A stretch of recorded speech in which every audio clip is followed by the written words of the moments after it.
गुरुर्ब्रह्मा गुरुर्विष्णु गुरुर्देवो महेश्वरः गुरुर्साक्षात् परब्रह्म तस्मै श्री गुरुवे नमः।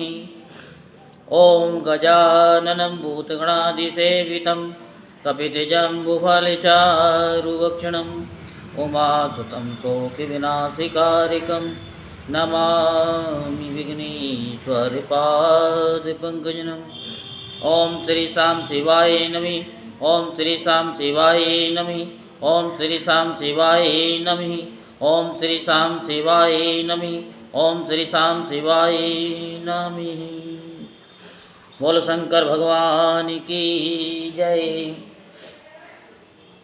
आज हम आपको शिव महापुराण में भगवती जगदम्बा के चरित्र वर्णन क्रम में सुरथराज एवं समाधि वेश्य का वृत्तांत तथा मधुकेटव के वध का वर्णन की कथा विस्तार पूर्वक सुनाते हैं। तो आप सभी मन को एकाग्र करते हुए शांतिपूर्वक कथा को श्रवण करेंगे और धर्म लाभ प्राप्त करेंगे।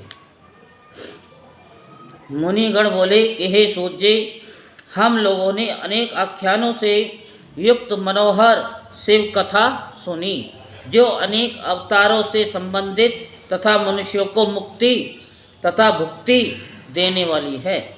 हे ब्रह्मवेताओं में श्रेष्ठ, अब हम लोग आपसे भगवती जगदम्बा के मनोहर चरित्र को सुनना चाहते हैं। पर ब्रह्म महेश्वर की जो सनातनी आधा शक्ति है वे उमा नाम से विख्यात है। वे ही त्रिलोकी को उत्पन्न करने वाली पराशक्ति है। उनके दक्ष कन्या सती तथा हेमवती पार्वती ये दो अवतार हमने सुने हैं। हे महामते सूर्य, अब आप उनके अन्य अवतारों का वर्णन कीजिए। उन श्री माता के गुणों का श्रवण करने से भला कौन बुद्धिमान विरत होना चाहेगा, जबकि ज्ञानी लोग भी उनके गुणानुवाद श्रवण का त्याग नहीं करते। सूर्य बोले, आप सभी महात्मा धन एवं कृत्य हैं, जो सर्वदा ब्रह्मा भगवती पार्वती का महान चरित्र पूछते हैं। मुनियों ने जगदम्बा का चरित्र पूछने वालों, सुनने वालों तथा पढ़ने वालों के चरण कमलों की धूलि को ही तीर्थ कहा है।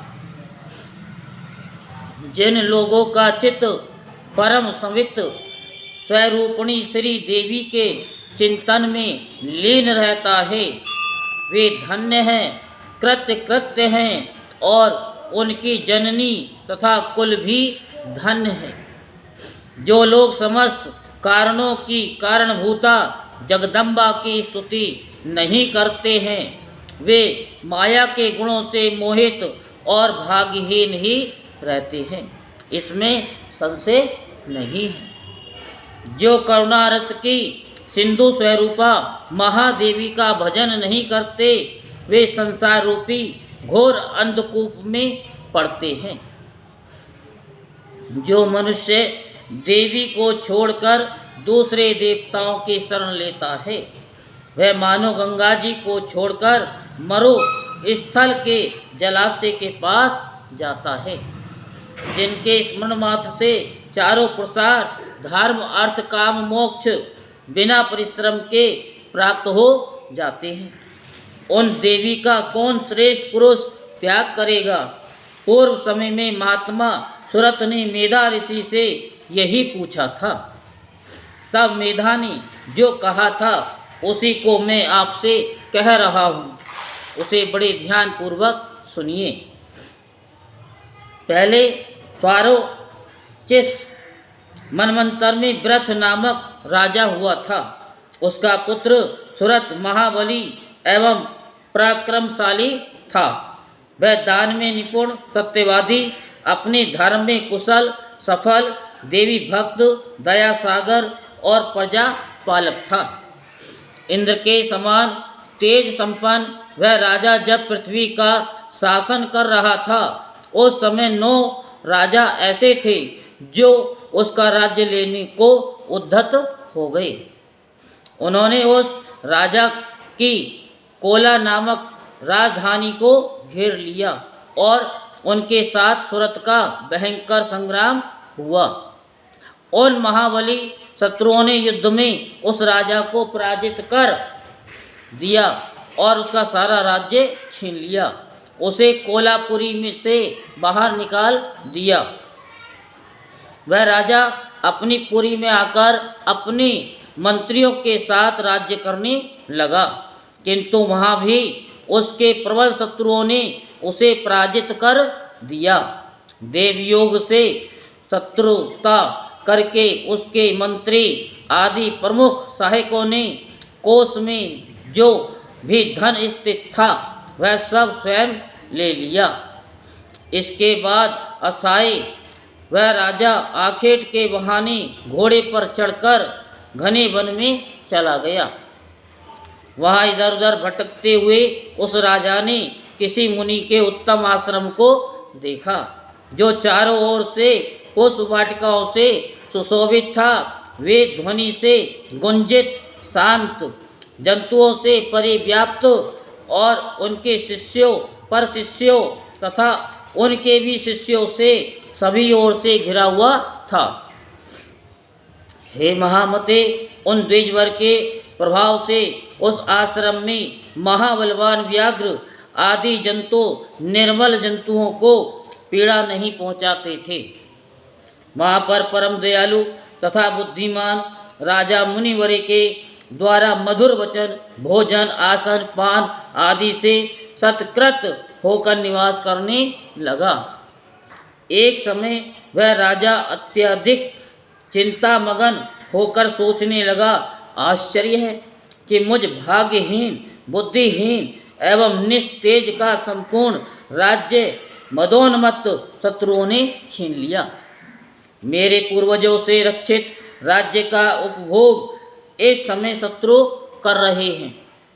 इस चैत्र वंश में मेरे जैसा अभागा कोई राजा नहीं हुआ। अब मैं क्या करूं, कहाँ जाऊं और किस प्रकार अपना राज्य प्राप्त करूं? जो मेरे परंपरागत आमत्य तथा मंत्री थे, वे इस समय न जाने किस राजा का आश्रय लेकर निवास करते होंगे। वे इस राज्य का विनाश करके न जाने अब किस गति को प्राप्त हुए होंगे।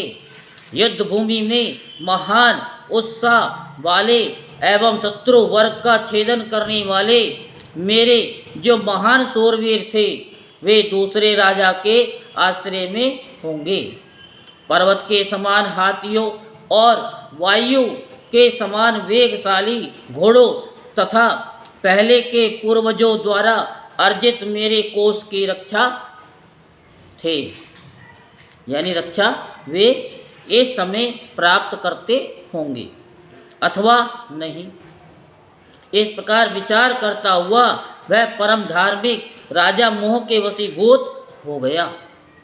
इसी बीच कोई वेश्य वहाँ आया। राजा ने उससे पूछा, तुम कौन हो और किस लिए यहाँ आए हो? इस समय तुम इतने दुखी क्यों दिखाई पड़ रहे हो? इसे मुझे बताओ।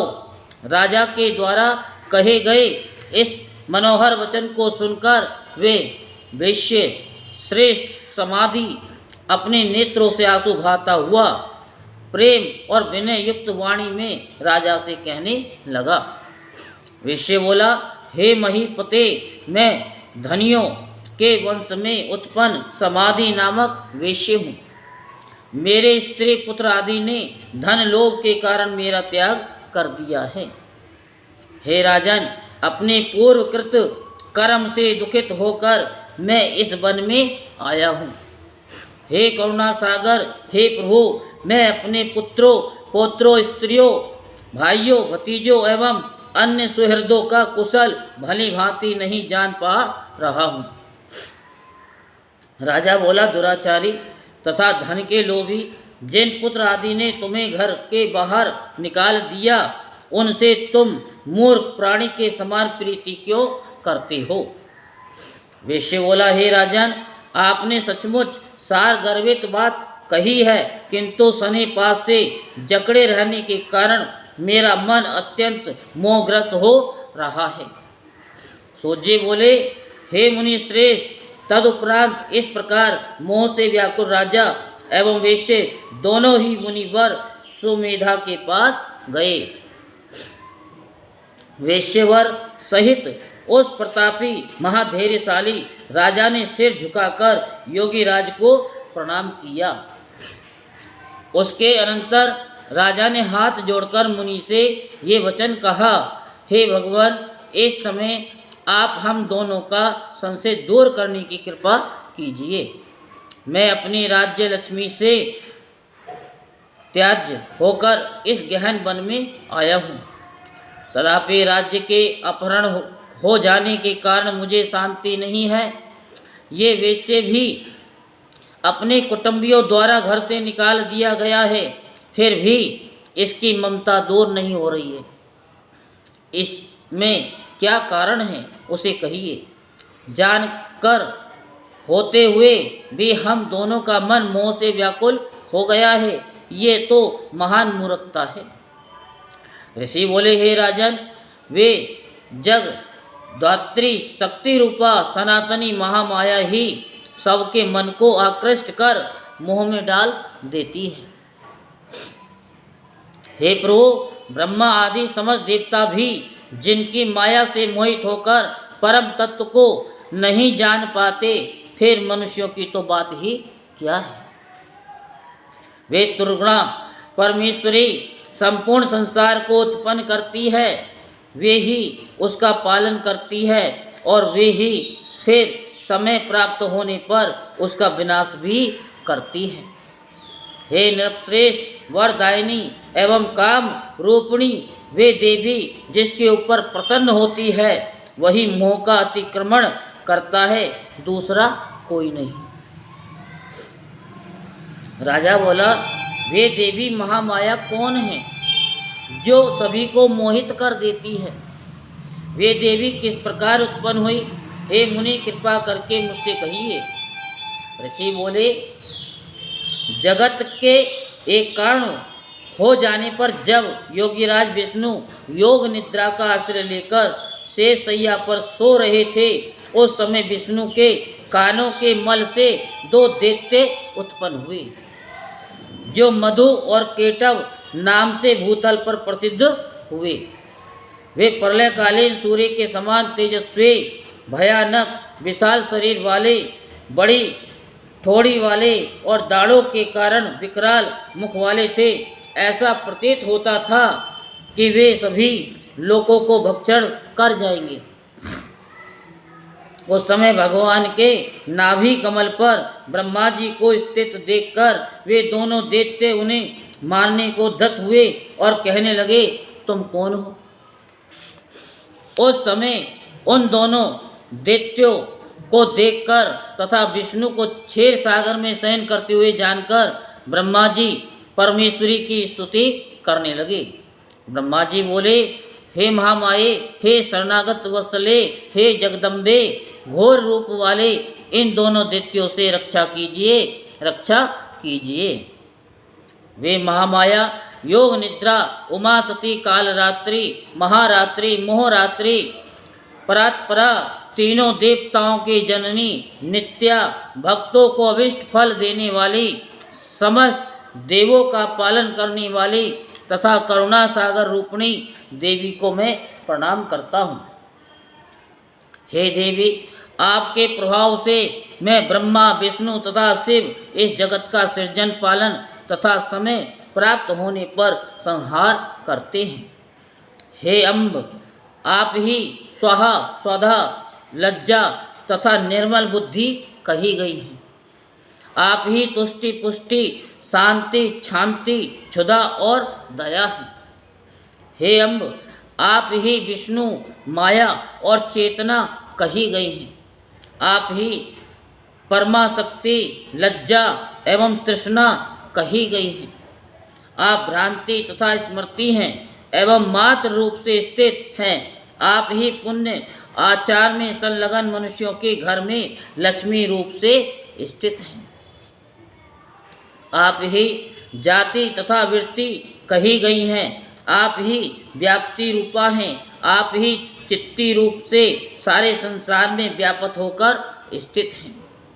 हे अंबिके, हे जगधोनी, आप इन दोनों अजय दैत्यों को मोहित कीजिए और अजन्मा तथा सर्वव्यापी नारायण को जगाइए।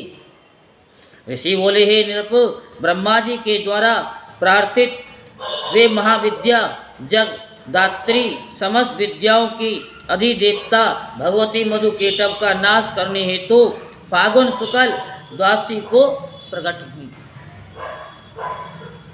जो फागुन की शुक्ला द्वादशी कल है। वे तीनों लोकों को मोहित करने वाली शक्ति महाकाली इस नाम से प्रसिद्ध हुई। तब आकाशवाणी हुई कि हे ब्रह्मदेव, तुम भयभीत मत हो। मैं युद्ध में मधुकेटव का वध कर आज तुम्हारा दुख दूर करूंगी। ऐसा कहकर वे महामाया विष्णु के नेत्र एवं मुख आदि से निकलकर अव्यक्त जन्मा ब्रह्मा जी के समक्ष स्थित हो गई। उसके बाद देव जनार्दन हृषिकेश निद्रा से उठे और उन्होंने अपने सामने मधुकेटव नामक दोनों दैत्यों को देखा। तब उन दोनों के साथ महातेजस्वी विष्णु का युद्ध आरंभ हो गया। 5000 वर्ष पर्यटन बाहु युद्ध हुआ।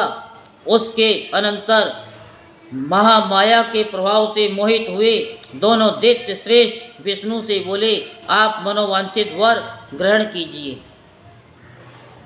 नारायण बोले, यदि तुम दोनों मुझसे प्रसन्न हो तो मुझे ये वर दो कि मैं स्वयं तुम दोनों का वध कर सकूं। मैं तुम दोनों से अन्य वर नहीं मांगता हूं। ये किसने कहा? विष्णु भगवान। ऋषि बोले, तब सभी ओर से जलमग्न पृथ्वी की ओर देखकर उन दोनों ने विष्णु से ये वचन कहा कि जहाँ पृथ्वी पर जल ना हो उस स्थान पर आप हमें दोनों का वध कीजिए। ऐसा ही होगा। ये कहकर भगवान ने अपना अत्यंत दीप्यमान चक्र उठाकर उन दोनों दैत्यों को अपनी जंघा पर रखकर उसके सिर काट दिए। हे राजन महामते, इस प्रकार मैंने आपसे कालिका की उत्पत्ति कह दी। अब महालक्ष्मी की उत्पत्ति का वृत्तांत सुनिए। निर्विकार तथा निराहार होने पर भी वे भगवती उमा देवगणों का दुख दूर करने के लिए युग युग में शरीर धारण कर प्रकट होती हैं। अपनी इच्छा के अनुसार देह धारण करना उन भगवती का इच्छा वैभव कहा गया है और वे भी लीला से इसलिए शरीर धारण करती हैं कि भक्त उनके गुणों का गान करते रहें। बोलो शंकर भगवान की। हर हर महादेव, हर हर महादेव, हर हर महादेव, हर हर